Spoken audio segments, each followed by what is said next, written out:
Pronto, tudo bem? Vamos iniciar então com o grupo que está aqui. Camila, Matheus, Samanta, Juliana, bem-vindos, bem-vindas, bem-vindo e bem-vindas, na verdade, né? Ao nosso encontro.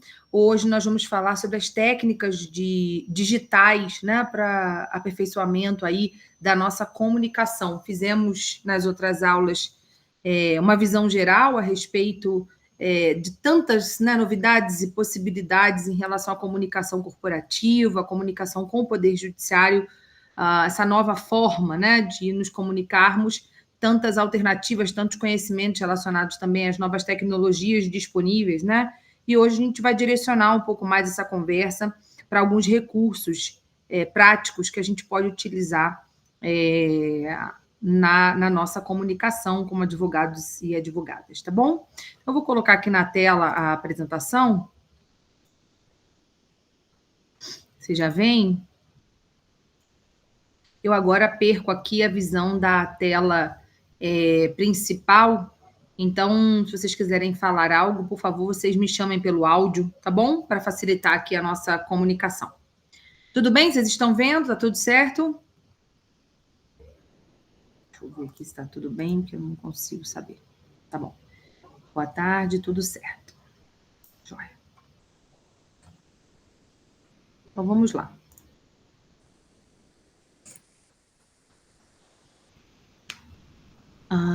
Ok. Primeiro, eu queria só falar um pouquinho, né, sobre essa questão relacionada à nossa capacidade de expressão. Lembrando que a gente hoje vai trazer aqui as técnicas digitais para facilitar a nossa comunicação, né?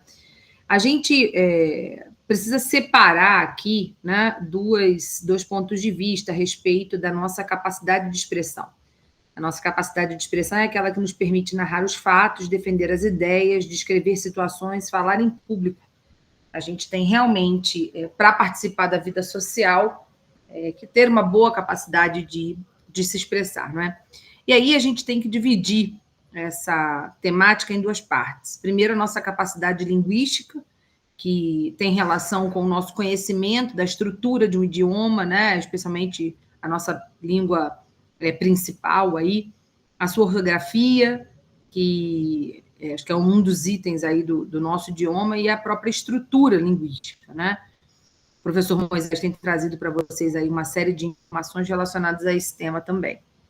Em relação à nossa capacidade de interpretação, a gente precisa olhar aqui no detalhe para nossa capacidade de compreender o que está escrito efetivamente, qual é a mensagem textual, e poder pensar e refletir a respeito a partir daquilo que a gente absorveu após esta leitura.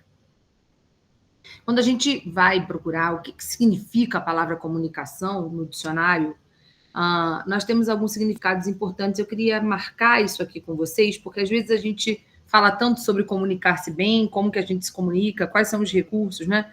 E a gente acaba esquecendo realmente a origem, a importância, né, de entendermos o que essa palavra comunicação significa. Então, vejam, a comunicação é essa ação de transmitir uma mensagem e, eventualmente, receber outra mensagem como resposta. Então, aqui eu marcaria, né, o verbo transmissão, ação de transmitir uma mensagem.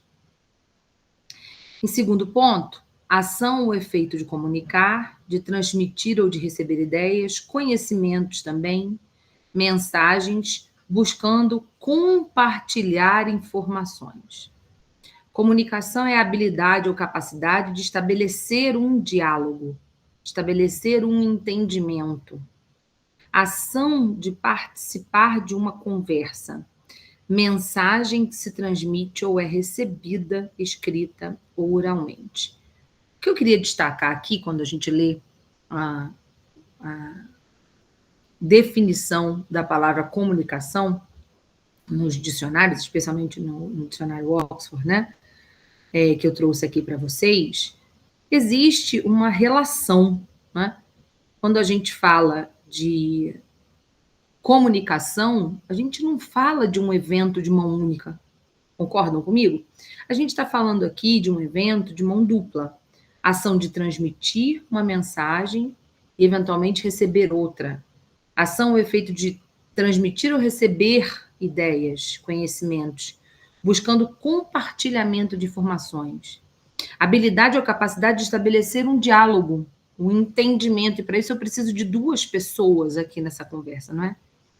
Participando de uma conversa, eu preciso de um outro interlocutor, né? Então, eu queria chamar a atenção de vocês que a comunicação ela não está restrita e ela não é dedicada apenas a respeito da nossa. Quando a gente fala de comunicação efetiva, de comunicação de qualidade, nós precisamos nos atentar que essa conversa ela se dá entre um emissor e um receptor dessa mensagem. Isso faz toda a diferença para nós, porque muitas vezes nós nos preocupamos com o que nós estamos emitindo de informação, com a informação que a gente está passando para o outro. Mas a gente, às vezes, não está preocupado na certificação, né, em relação à mensagem que está sendo recebida pelo outro.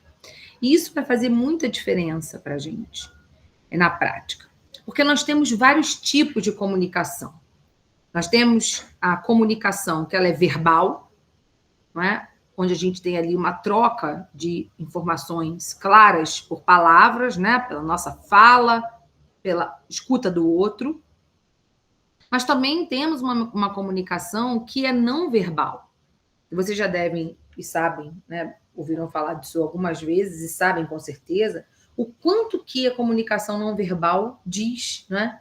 Muitas vezes uma reação, um olhar para o lado, para uma direção, para outra, uma percepção, um pequeno movimento, né, na expressão de uma pessoa quando a gente está tendo uma conversa, ela pode dizer muito também. Então, a comunicação ela pode ser verbal, ela pode ser não verbal. Existe também a importância da comunicação visual.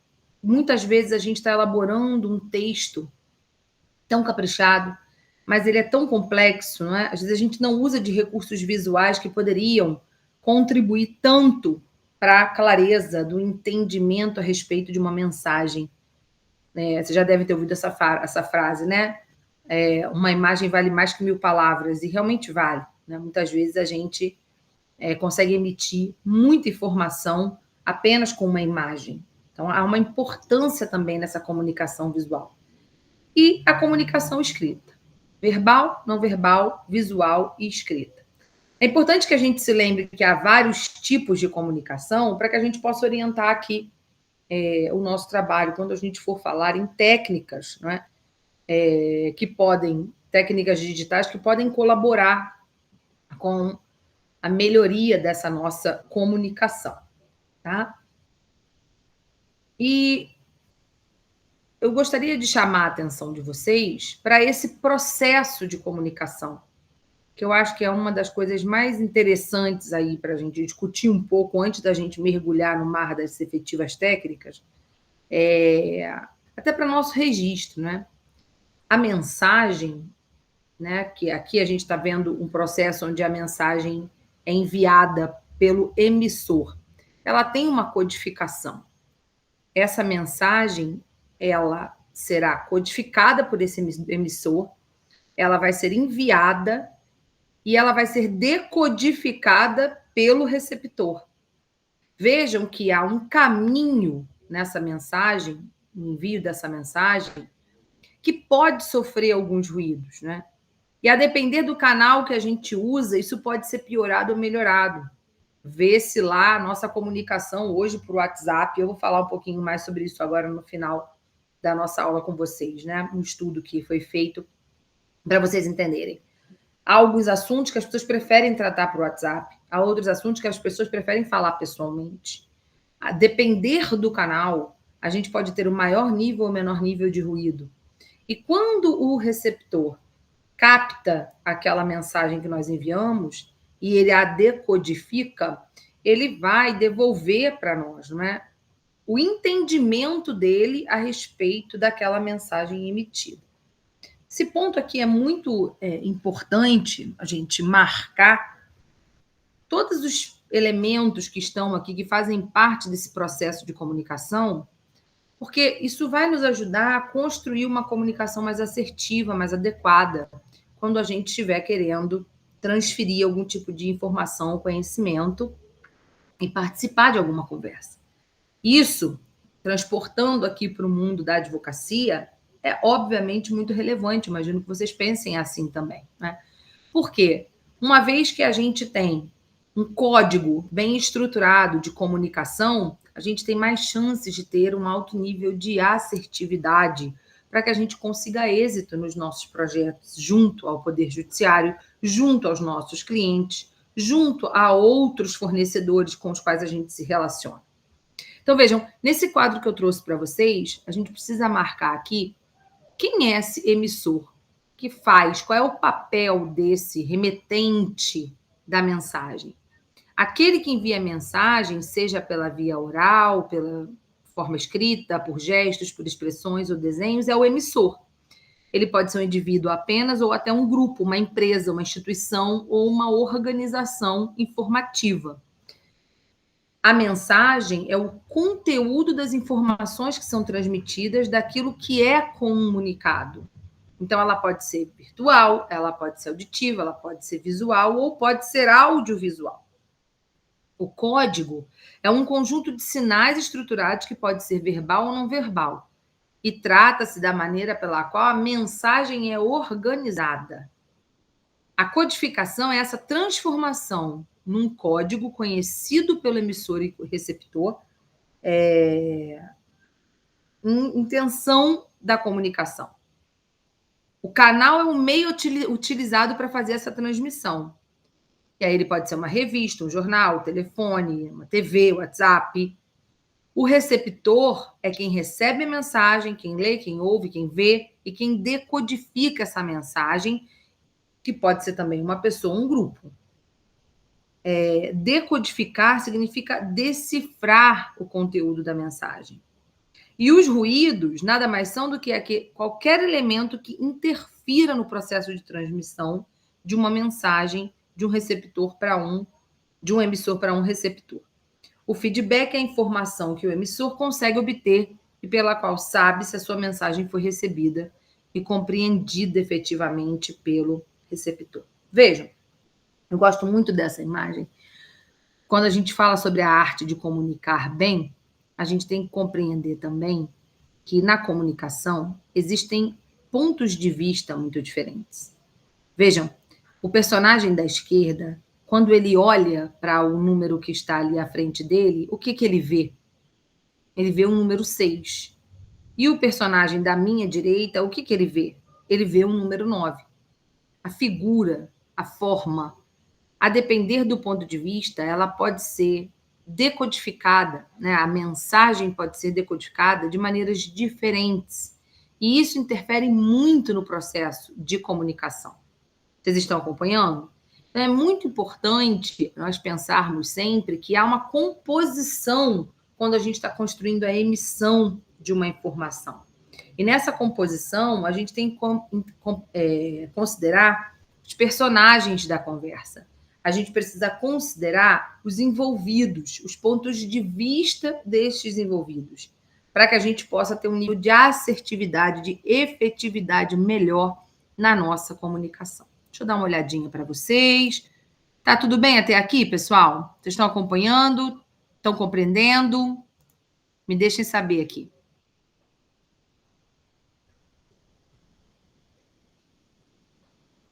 Tudo bem? Tem alguma dúvida, pessoal, até aqui? Um joinha, pelo menos? Tá ótimo. Então, vamos seguir.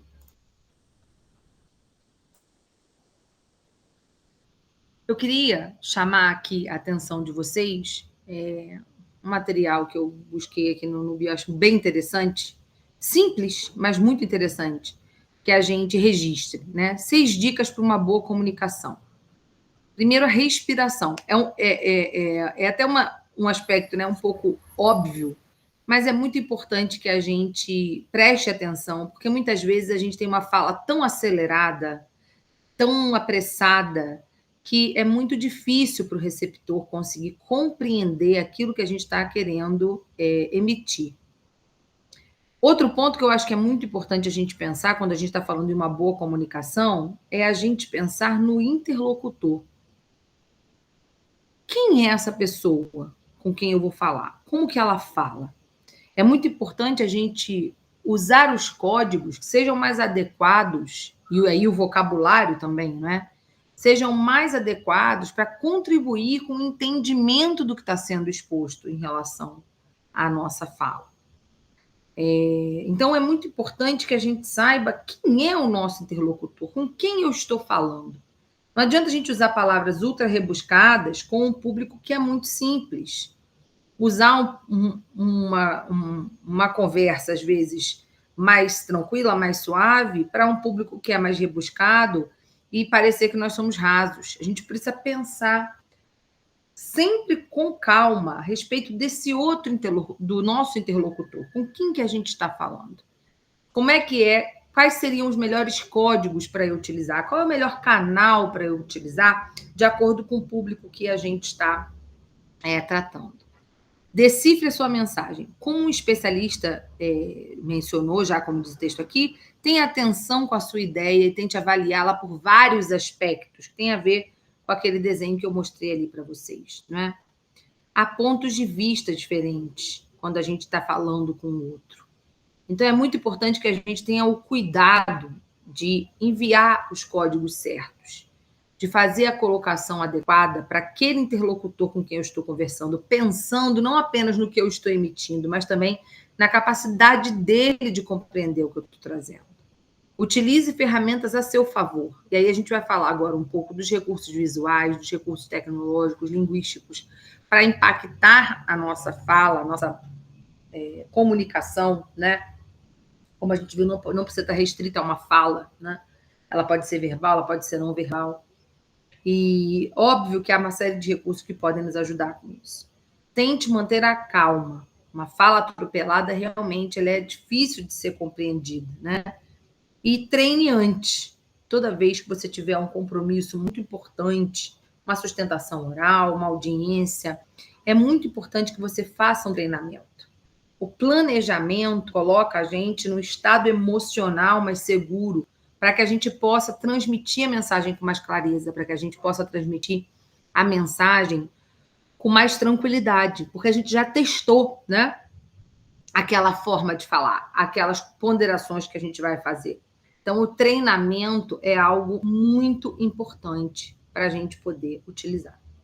E aí, falando em recursos que a gente pode usar efetivamente para aplicar aqui na advocacia, né? Como eu coloquei para vocês, a gente tem tantas empresas hoje trabalhando com isso, olhando para isso. A gente vai falar um pouco sobre o Visual Law. Hoje, muito se fala, né, sobre o uso do Visual Law, que é um conceito que foi trazido lá do Legal Design. Ele combina o design, o direito e a tecnologia, por isso que ele chama Visual Law.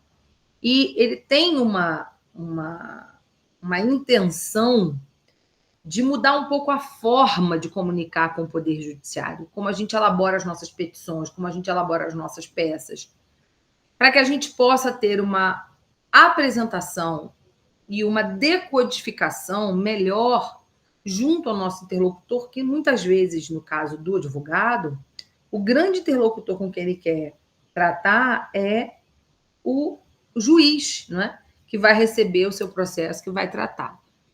Então, hoje existem várias técnicas para a gente simplificar um pouco essa transmissão, para a gente melhorar visualmente e dar uma dimensão à nossa expressão bastante diferenciada, de modo que a gente consiga ter uma leitura mais positiva do próprio Poder Judiciário, do nosso cliente, em relação ao que a gente quer informar.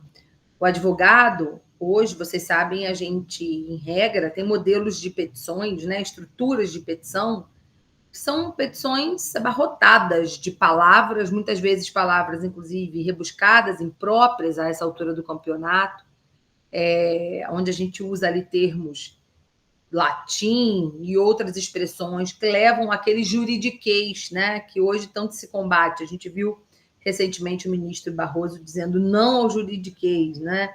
Ele se manifestou aí várias vezes mais recentemente. E por que esse não ao juridiquês? Nós estamos num país de 80 milhões de processos. Nós precisamos hoje encontrar um método, uma forma mais objetiva, mais prática de mencionar ao judiciário objetivamente aquilo que nós desejamos resolver. Né? Muitas vezes a gente não consegue chegar nesse ponto. A gente leva para o judiciário um mar de palavras, um mar de informações, um mar de indicações, mas a gente não consegue facilmente ajudar o leitor a chegar no cerne da questão, a chegar no centro da questão, né? Então, o que vem acontecendo ao longo desses últimos anos? Lá em design, a gente, quando começa a falar de marketing digital, né, desse excessivo uso da comunicação digital que a gente vive hoje, né, enorme uso dessa comunicação digital, a gente precisa de novos recursos também, para que a gente seja entendido melhor, né, por esse público que hoje está sendo submetido a um nível muito alto de informações de toda a natureza. Então, eu não sei, alguém levanta a mão? Não sei, aí, deixa eu ver aqui. Meu som está falhando? Continua? Vocês me ouvem bem? Como é que tá aí? A Juliana está dizendo que meu som está falhando. Podem confirmar para mim? Juliana, vou continuar aqui. Depois você me diz, tá? Se você continua achando que está falhando o som. Tá normal agora, né? Tá bom. Vamos tentar aqui, então, mais um pouquinho. Qualquer coisa você me chama outra vez. Voltando aqui para o Visual Law. Então, o que a gente tem? Daquelas petições, né, com grandes estruturas textuais, com um palavreado mais rebuscado, o que a gente chama aí desse juridiquês, a gente está migrando para uma nova fase. Vejam esse modelo que está aqui na tela, é um modelo de uma petição inicial. E aí, nesse modelo de petição inicial, eu quero dar um zoom. Observem aqui. O advogado, ele sumarizou a petição dele. Ele tentou fazer a petição ficar um pouco mais fácil, mais clara para o juízo. E aqui, observem que ele separa os pedidos, o rol de testemunhas de uma maneira totalmente sistematizada, de uma forma completamente diferente, para que o juiz, na hora que vá tratar a sua peça, tenha um tratamento também diferenciado. Veja que ele utiliza recursos visuais com recursos textuais e monta uma marca, né, uma apresentação que tem uma marca, tem uma cara ali específica, né, voltada para a melhoria nessa comunicação, né? Mas não só o advogado autor, né, ele utiliza esse tipo de recurso. A gente teve recentemente um prêmio, que é o Leo Project Recipient, da CLOC 2022, onde a TIM ganhou um prêmio por ter desenvolvido o maior projeto de redesign de comunicação jurídica do Brasil. A TIM, ela tem um case onde ela reconstruiu o modelo de contestação dela, colocou QR Codes no texto para levar a jurisprudências, colocou QR Codes no texto para levar a áudios de gravação realizados com o contratante, explicou detalhadamente o seu produto. Entendam bem, Visual Law é um tipo de técnica que a gente pode usar, uma nova técnica. A gente vai construir esses modelos dentro de uma nova ferramenta, não é? Que pode ser o PowerPoint, que pode ser Canva, que pode ser uma série de outras alternativas que nós temos, né, à disposição, para que a gente possa fazer uma releitura da peça. Não é apenas decorá-la com recursos visuais, entendem? Não é apenas florir a peça, colocar uma corzinha e dizer que nós estamos fazendo aí um template com visual law. Visual law é uma técnica de melhorar a forma de comunicar. É uma técnica para que a gente possa reescrever o que ali geralmente a gente tinha em várias e várias páginas, em 2, 3 quadros, com, né, pontos de atenção que a gente vai direcionar o leitor, o juiz ou o advogado da outra parte a uma mais fácil compreensão a respeito dos fatos narrados nas nossas peças. Então, há uma mudança importante aqui. Não apenas da maneira de apresentar, mas da forma como a gente escreve, trazendo mais efetividade, trazendo mais objetividade para a própria peça do visual law, de visual law que a gente está construindo. Não sei se vocês já tinham visto esse modelo anteriormente, se conhecem, se querem comentar. Deixa eu ir um pouquinho aqui para a sala para poder ver vocês. Já tinham visto modelos de visual law? Falem aí um pouquinho para mim.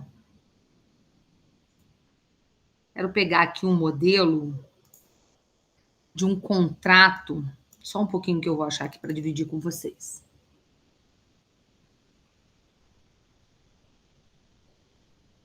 Hoje nós temos modelos de contratos que são feitos dentro da estrutura do visual law. E aí é muito interessante isso, né? Porque a gente tem uma mudança até na capacidade do entendimento das pessoas a respeito daquilo que elas estão contratando.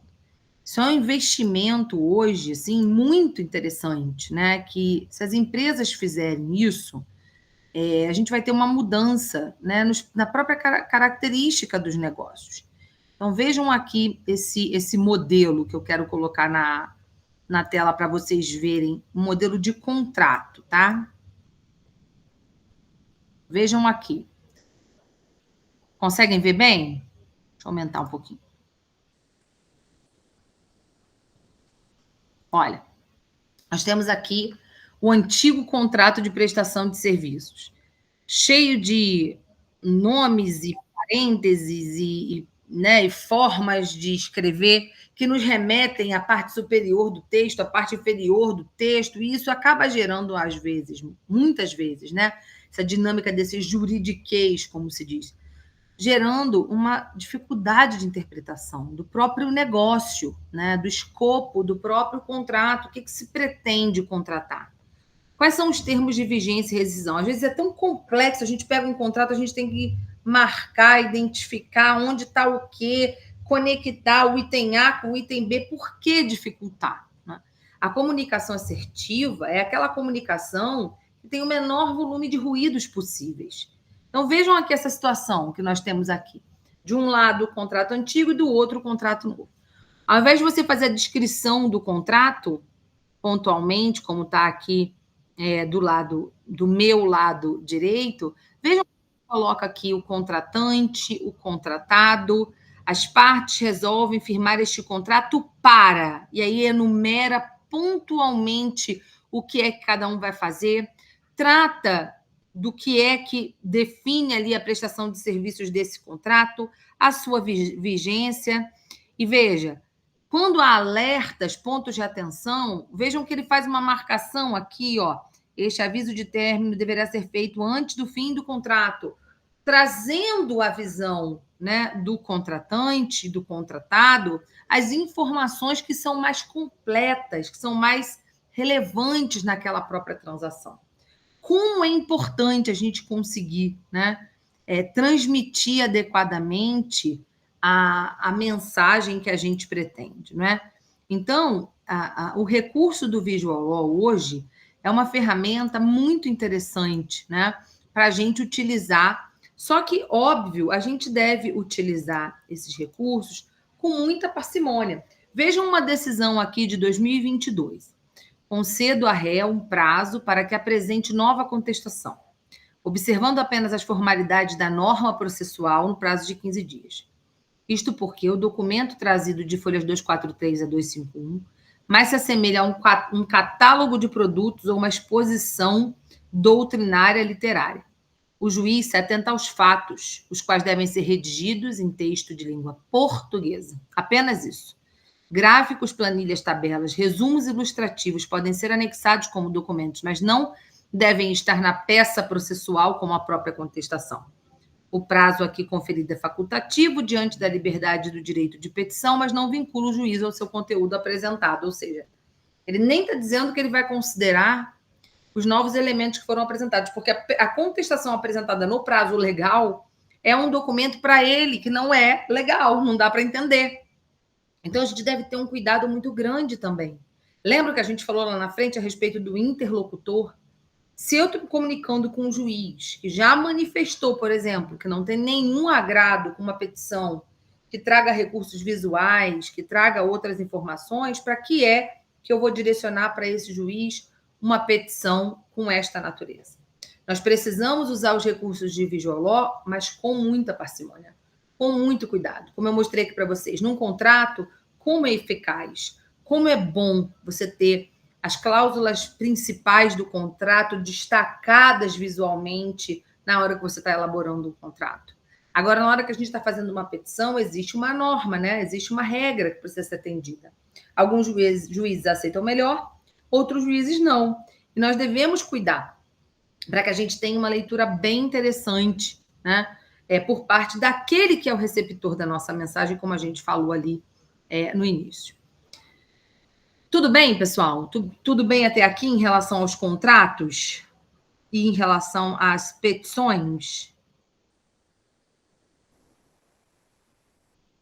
Tudo bem?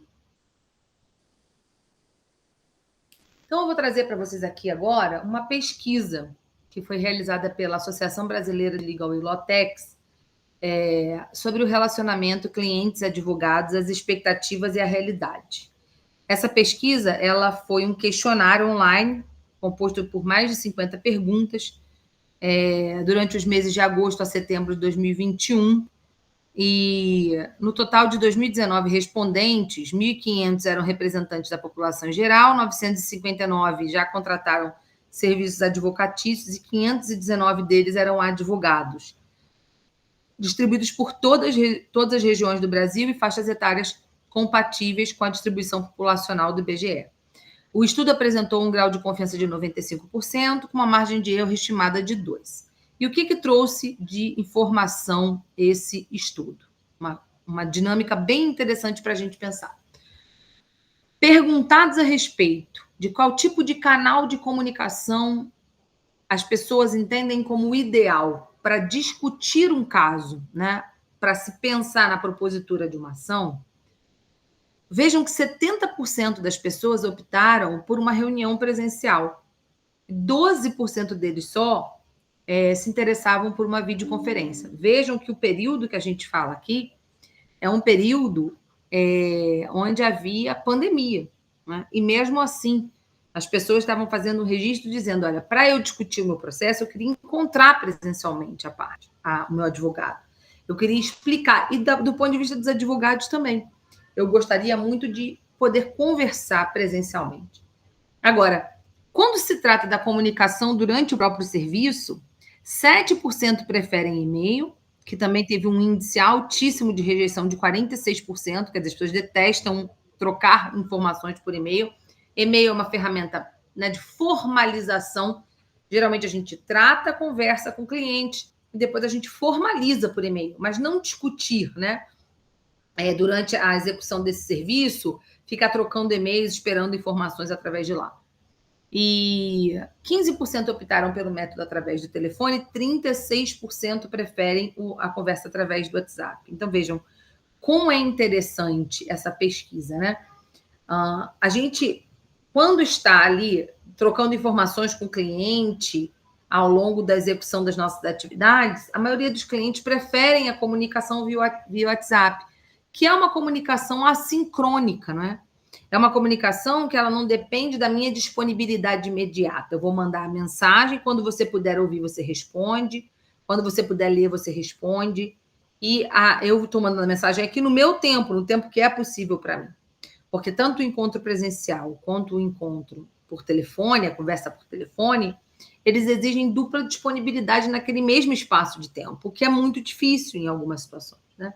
Então, a gente deve observar que a comunicação, além do cuidado, né, da emissão do emissor e do receptor, para que a gente evite ruídos, a gente também tem que se preocupar muito com o canal que a gente vai usar. Quais são os canais ideais para a nossa comunicação, para facilitar a nossa conversa. Como técnicas importantes, nós vimos aqui, hoje nós temos o uso do Visual, que vem ali do legal design. Uma das principais ferramentas disso, óbvio, hoje vocês já devem ter visto uma série de vídeos de advogados, né? Recursos muito diferentes que antes a gente não utilizava, né? E hoje a gente vê vários advogados usando os vídeos para tanto passarem a informação para o seu cliente, como também nas sustentações orais, né? Muitos deles, no período da pandemia, por exemplo, enviavam nos memoriais os seus vídeos com argumentação, demonstrando ali o que era, o que não era, eram os seus argumentos principais, não é?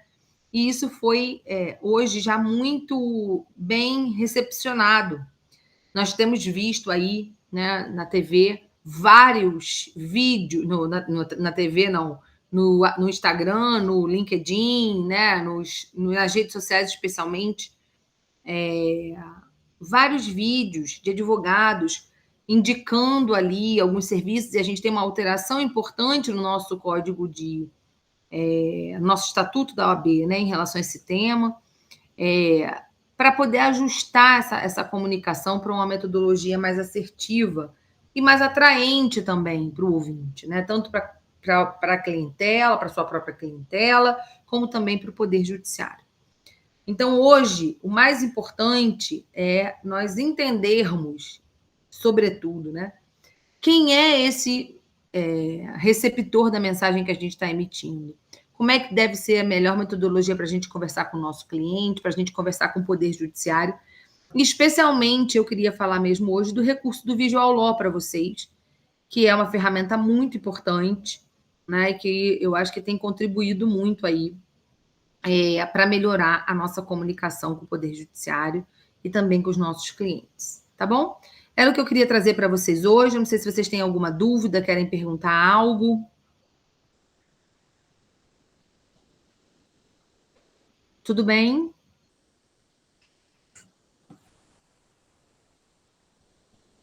Bom, gente, é isso. Então, eu espero que tenha sido útil para vocês a informação, o material. Queria agradecer aí a equipe da ESA, que hoje liberou o link, né, para a gente falar dessa forma. E eu vou finalizar aqui. Obrigada, Juliana, pelo feedback. Se vocês quiserem falar mais algo, fiquem à vontade, deem então aí um joinha. E tudo de bom para vocês, viu, gente? Prazer, obrigada.